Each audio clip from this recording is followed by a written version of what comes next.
Marché, lieu formel ou virtuel sur lequel sont échangés des biens et services de nature diverse. Rencontre de l'offre et de la demande. Le marché met en évidence les acteurs suivants: les clients, les producteurs, les distributeurs, les influenceurs et les régulateurs. C'est exactement tout l'esprit du Massa. L'objectif ici est de mettre tout ce monde d'accord autour d'un idéal, doter les talents artistiques africains de relais à l'international. Le Massa, en plus d'être un marché, est donc un processus.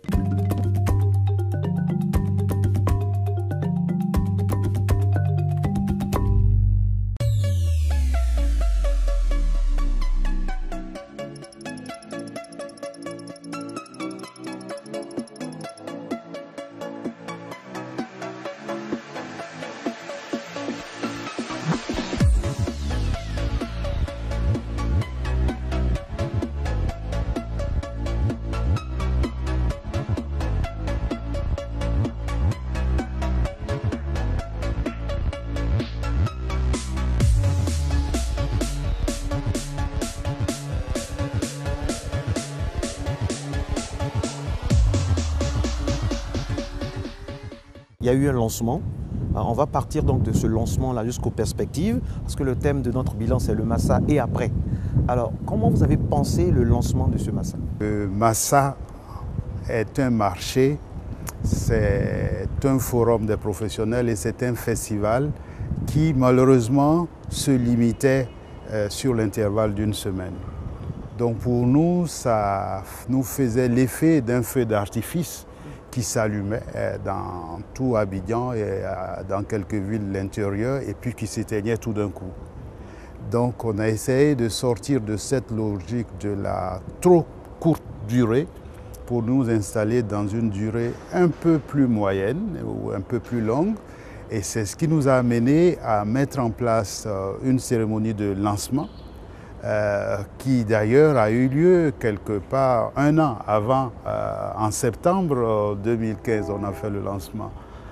Lorsqu'on a arrêté la liste définitive des artistes sélectionnés par le comité artistique international, on a consacré une journée à un lancement vraiment dans les normes. Et ensuite, au mois de fin janvier, nous avons lancé ce que nous avons appelé les préludes du Massa. Ça consistait en un concert avec Manu Dibango, que nous avons appelé Retour en Côte d'Ivoire. Dans notre esprit, c'est une série qui peut se poursuivre au prochain Massa ou entre deux Massa, dans la mesure où l'enjeu c'était de rappeler qu'ici, à Abidjan et en Côte d'Ivoire, plusieurs artistes qui ont fait des faits et qui ont donné les lignes de fuite de ce qu'il est convenu d'appeler aujourd'hui la world music, ont déposé leur bagage à Abidjan et ont partagé avec les Ivoiriens une partie de leurs préoccupations et une partie aussi de la construction de leur carrière. Tout marché qui se respecte se positionne toujours, sélectionne des produits dits d'appel afin de montrer toute l'étendue de ses potentialités. Alors, toujours côté méthodologie, il y a eu Manu Dibango, ça c'est pour le retour aux sources. Il y a eu José, prometteuse, délicieuse, très prometteuse artiste ivoirienne. Et puis le virtuose Bassekou Kouyaté. Là aussi c'est la méthodologie, c'est le hasard ou bien ça répondait à un souci particulier? Le Massa veut faire signe à toutes les générations, la génération des jeunes dont José, la génération intermédiaire comme celle de Bassekou et puis la génération des aînés comme celle de Manu. Mais nous voulons aussi que le Massa soit le ralliement de tous les artistes. La recette du professeur est simple. Teasing avec l'icône totémique Manu Dibango, la délicieuse et prometteuse José et le virtuose Bassekou Kouyaté. Retour sur le Massa et après, c'est l'intitulé de ce programme qui nous permet de rencontrer le directeur général du Massa, le professeur Yacouba Konaté, qui a sacrifié de son temps pour venir avec nous faire un peu le bilan de cette importante manifestation culturelle. D'ailleurs, on va vous montrer maintenant le lancement de ce Massa qui nous a permis de voir vraiment de la qualité, la maestria bien sûr de Bassekou Kouyaté, le timbre vocal très prometteur de José et puis le dinosaure, l'icône totémique Manu Dibango. On y va.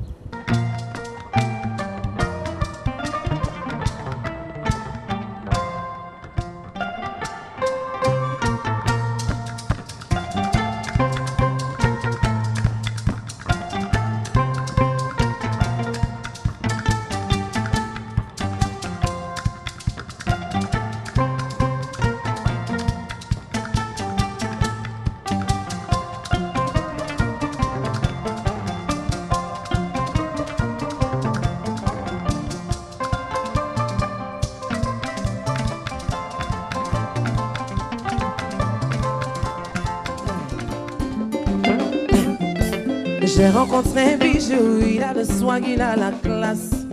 Mignon garçon, intelligent, il est posé. On s'est rencontrés, on s'est aimé, ça n'a pas loupé. Il m'a dit je veux t'épouser. Tu seras la mère de mes enfants, tu seras ma reine. Ça fait 10 ans qu'on est là bébé, tu étudies mon comportement. Quel genre de diplôme tu veux avoir? Dans ton championnat tu es là, il n'y a plus prolongation. Quel genre de diplôme tu veux avoir? C'est quelle étude qui finit pas? Si tu veux pas qu'on peut libérer, bébé.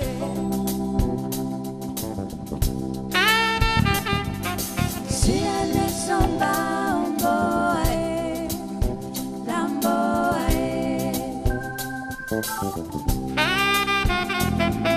Si elle est samba, amboae, lamboae.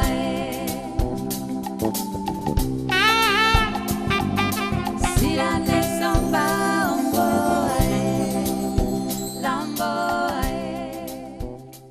La cérémonie ayant relativement réussi, ça a boosté notre communication. Et cette gestion se fait aussi avec toutes les personnalités du monde artistique qu'on n'avait pas prévu d'inviter. Et là, on a été vraiment aidé par le ministre de la Culture qui a introduit une communication en Conseil des ministres, tant et si bien qu'autour du 13 février, on a commencé à avoir les premiers financements. Mais malheureusement, une semaine après, Ismaël, qui était mon coordonnateur principal, qui était celui vraiment, qui était la plaque tournante du Massa, il m'a dit, et on est en deuil, mais il faut en même temps galvaniser les troupes et résoudre les autres problèmes financiers, faire venir les groupes à temps, et régler aussi tous les problèmes pratiques que nous avons avec toutes les installations ici. On sait seulement qu'on a une équipe qui tourne de mieux en mieux et puis on arrive à la cérémonie d'ouverture avec le gros stress et la pression baisse seulement après la cérémonie d'ouverture. Lorsque nous avons vu arriver le Premier ministre qui nous a fait la surprise et progressivement, c'est en direct. Et les bénédictions des uns et d'autres ont dû prendre et puis finalement la salle était remplie.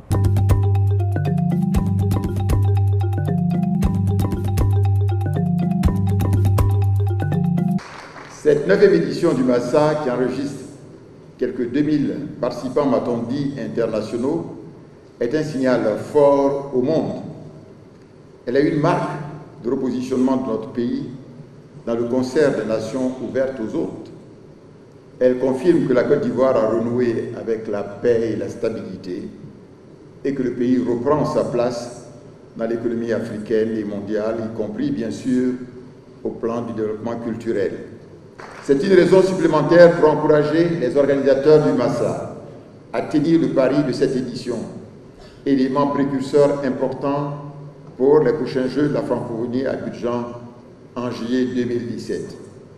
Je forme le vœu ardent qu'à travers ce festival soit communiqué au monde des sons et des images d'une Afrique créatrice et inventive, fière de son authenticité et surtout sûre de son avenir. Le produit Massa est prêt. Il n'attend plus que les autres acteurs du marché.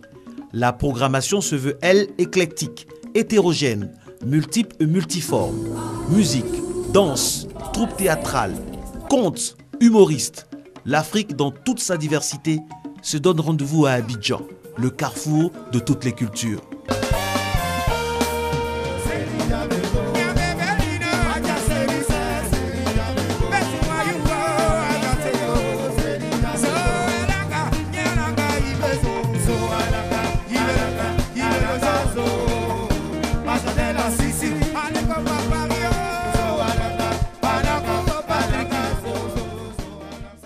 La caution gouvernementale est manifeste, mais au fait, est-elle suffisante ?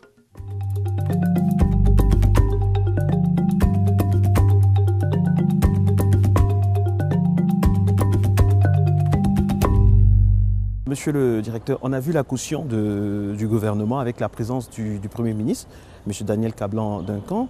Et tout à l'heure, vous nous aviez parlé de l'intervention au dernier moment, franchement, du ministre de la Culture afin de bénéficier, franchement, de financement. Est-ce à dire que s'il n'y avait pas cette intervention, le Massa était en danger? Première question. Et puis deuxième question, est-ce que le soutien de l'État est vraiment conséquent ou suffisant pour le Massa? L'intervention du ministre de la Culture consiste à faire une communication pour aller en solution d'urgence, dire au Conseil des ministres qu'il faut lui donner tout de suite les moyens pour qu'elle mène son programme. Une manifestation comme le Massa ne doit pas compter seulement sur l'appui du gouvernement. Nous nous donnons les moyens de chercher au plan international des financements, d'autant plus qu'au départ, le Massa était financé à 70% par l'aide internationale, l'appui international. Et aujourd'hui, c'est l'inverse. Nous sommes plutôt dans une logique de 70% par l'État de la Côte d'Ivoire et le district d'Abidjan. C'est dire les difficultés avec lesquelles nous avons dû fonctionner. Cette lenteur au niveau des régies, au niveau financier, au niveau du processus, est-ce que ça ne fragilise pas? Ça ne porte pas un coup à la crédibilité du Massa? Tout ça, ça fait partie des défis à résoudre parce que le vrai problème, c'est qu'un budget national se libère selon des normes. C'est-à-dire, l'une des solutions serait de déplacer la manifestation et de la mettre par exemple en septembre ou en octobre. Si nous sortons de la période de février à mars, nous sortons aussi de l'agenda des manifestations internationales. Il y a quand même quelque chose qu'on peut faire en particulier. Absolument. Et nous sommes en plaidoyer avec tous les décideurs, tous les ministres qui, heureusement, nous en avons beaucoup, qui ont la fibre culturelle, qui nous soutiennent. Et surtout, moi, je suis convaincu qu'une partie de la solution viendra de notre aptitude à lever des fonds du secteur privé, notamment national. Le leitmotiv de l'acte 9 de ce marché créé en 1993 par l'Agence intergouvernementale de la francophonie est très évocateur. Réinventons les arts de la scène. Pas trop prétentieux ? Nous pensons que la formation aide à se réinventer, aide aussi à réinventer les disciplines dans lesquelles nous travaillons. Et avec un institut de Montréal, nous avons donné une formation à des humoristes qui ont été choisis à l'issue d'un appel à candidature. Et le résultat de la nuit de l'humour que nous avons organisée ici montre très bien que ces humoristes sont arrivés à monter ensemble un spectacle de 2 heures où l'intervention de chacun prenait forme dans une sorte de progression dramaturgique d'une histoire unique. Ce qui revient à dire qu'on peut très bien en 2 heures raconter la même histoire et avoir un résultat acceptable. Donc quand nous disons réinventer, nous réinventons aussi le Massa. Tout à l'heure je vous parlais du modèle économique, mais vous aurez remarqué que cette année nous avons réintroduit par exemple les lectures scéniques qui ont eu beaucoup de succès. Cette année nous avons fait porte ouverte pour les arts de la rue, les marionnettes. Nous avons même donné une formation aux marionnettistes. Je pense que c'est un mot d'ordre. Quand nous disons réinventons les arts de la scène, ça veut dire chacun doit considérer qu'il doit éviter de se répéter, que le public est de plus en plus informé et exigeant et nous devons toujours être à la hauteur de ces attentes et même anticiper sur les nouvelles formes.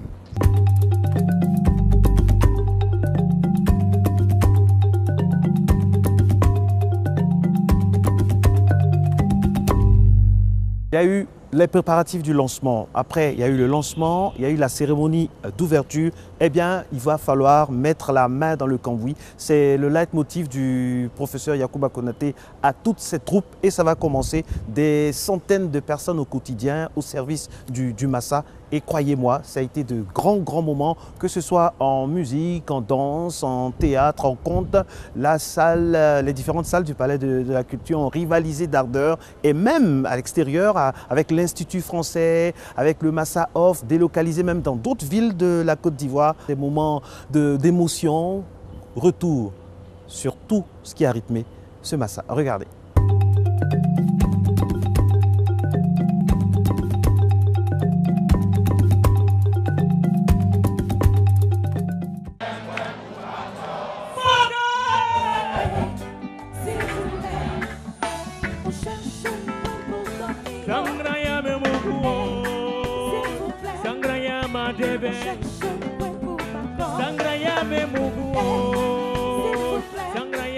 fatal. cherche un coin pour dormir. Sangraya me bobo.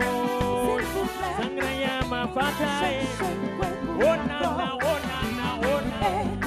S'il vous plaît, cherche un coin pour dormir.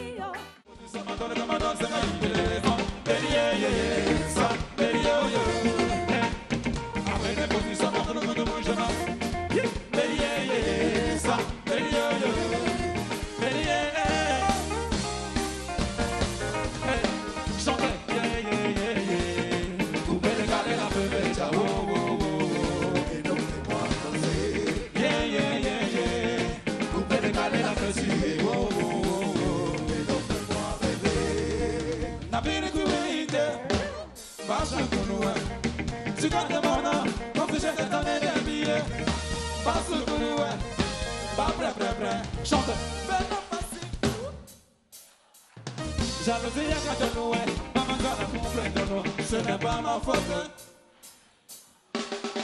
Comment oui, mais quand il va se faire, il a pas de l'eau. Oh ben, la, Tony. Oh ben, la, Tony. La, Tony. Tony. Oh ben, la, Tony.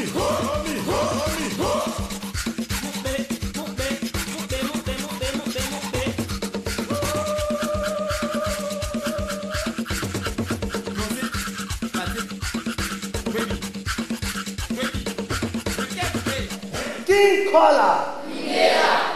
Silence. Il reposa la question. Silence. Il recommença. Silence.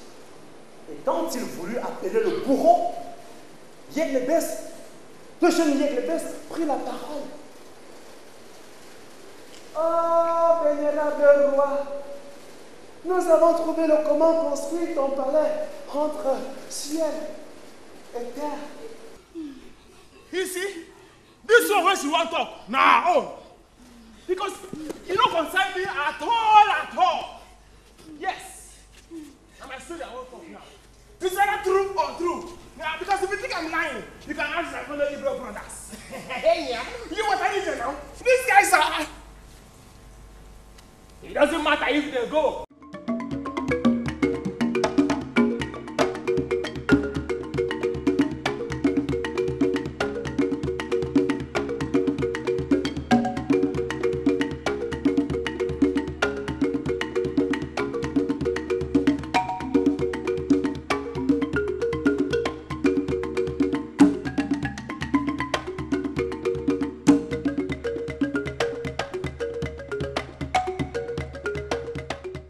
Les femmes là, tu l'as connu depuis combien de temps? Il dit, je te dis bien depuis 3 mois. Ça fait combien de temps, lui, il a vécu avec toi? Mais je te dis bien que depuis 3 mois. Il dit, mais ça fait combien de temps que tu lui as marié? Il dit, mais je te dis bien que 3 mois.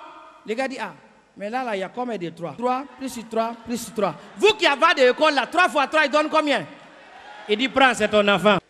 2 ans après, l'enfant a grandi. Il a 20 ans. Et donc, tout a commencé à bien marcher. Mais c'est quelque temps après, les problèmes de Marguerite vont ressurgir encore. Un soir, elle est assise à la maison comme ça. Elle est assise en train de regarder le feuilleton de 19h. Télécommande dans sa main. Façon femme aime feuilleton de 19h. Toujours concentrée sur des films qui passent le temps à parler de la vie des autres. La voisine d'à côté, les voisins d'à face, les nouveaux voisins qui vont voyager, le destin de Zota et Zoya. Tu ne vas jamais les voir se concentrer sur un film qui parle de la révolution africaine, jamais. Toujours en train d'apprendre les techniques pour bloquer les maris dans le foyer. Non, m'applaudissez pour les femmes, moi je les respecte. Le marché vit, le marché vibre, et cela demande de l'énergie et une vigilance de tous les instants. Je sais que vous voulez rester toujours objectif, tout ça, mais vous êtes avant tout et après tout un homme. Donc doté de sensibilité. Donnez-nous vous votre coup de cœur de ce massacre. Ça a été Mamou Tati, la dame qui est venue dans le cadre du théâtre et qui a monté un spectacle solo où elle évoquait dans une écriture vraiment bien soutenue sa vie ici en Côte d'Ivoire et également toute l'aventure qu'elle a eu à mener en France, comment les Noirs sont perçus en France, mais aussi comment les Noirs perçoivent les Français. Pour moi, ça a été l'une des grandes révélations parce que ça mettait ensemble une qualité de l'écriture et en même temps une très grande maîtrise scénique. Et puis aussi, il y avait le côté cahier d'un retour au pays natal. Absolument. C'est quoi l'envers du décor? C'est juste après ces moments délicieux, une fois de plus, de Amoutati. Regardez. Je trouve, Michel, pourquoi s'encombrer de meubles quand on peut avoir ton espace, Michel? Mais dites-moi, Michel, de quoi vivez-vous? Monsieur, on n'a vu que des tubercules de manioc, la feuille de manioc, la racine de manioc, le gâteau de manioc, la tchèque de manioc, le boulot de manioc, en haut de manioc, en bas de manioc. On est tous manioqués dans cette maison. De temps en temps, on rentre en brousse, on prend quelques fruits sauvages, mais on n'a même pas de viande. Même une arête de poisson, on ne trouve pas, monsieur. Oh là là, Michel, mais vous êtes une végétarienne alors? En fait, la brousse, c'est pour vous un petit potager. Vous vous servez à volonté, sans produits chimiques, sans insecticides. Ben, dis donc, ce sont des produits biologiques, Michel. Vous devez péter la santé. Ah non, monsieur, ici, nous, on ne pète que les tubercules. Quelle foutaise.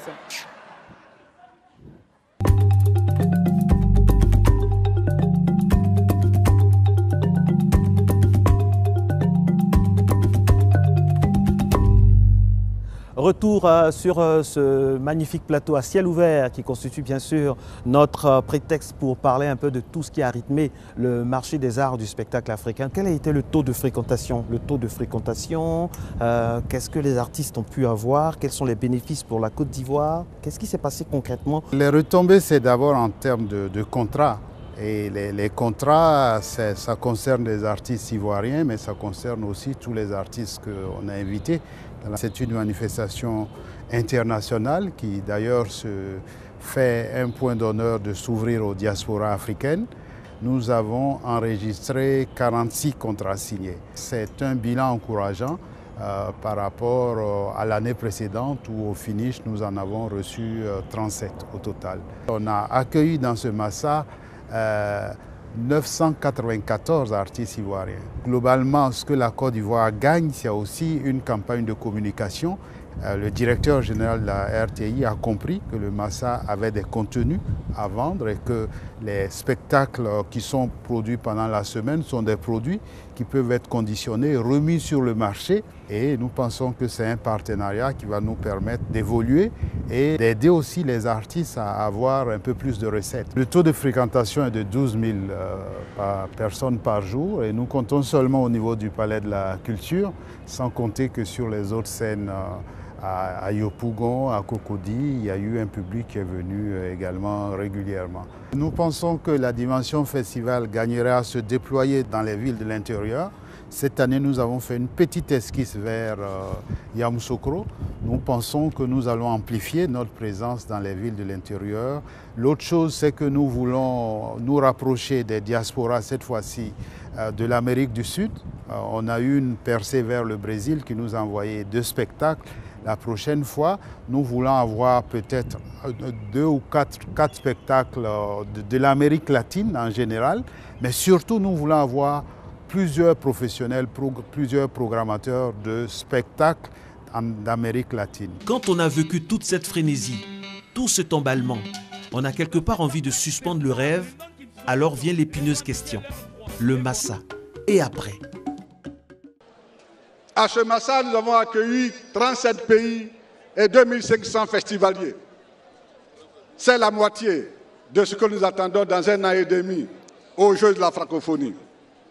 Avec ce que vous avez vu, je sais que vous irez témoigner auprès des autorités de la francophonie et de nos partenaires que la Côte d'Ivoire est prête à accueillir les Jeux de la francophonie en juillet 2017. Merci infiniment à toutes ces personnes et à tous les amoureux de l'art. Vive le Massa et surtout, vive la culture.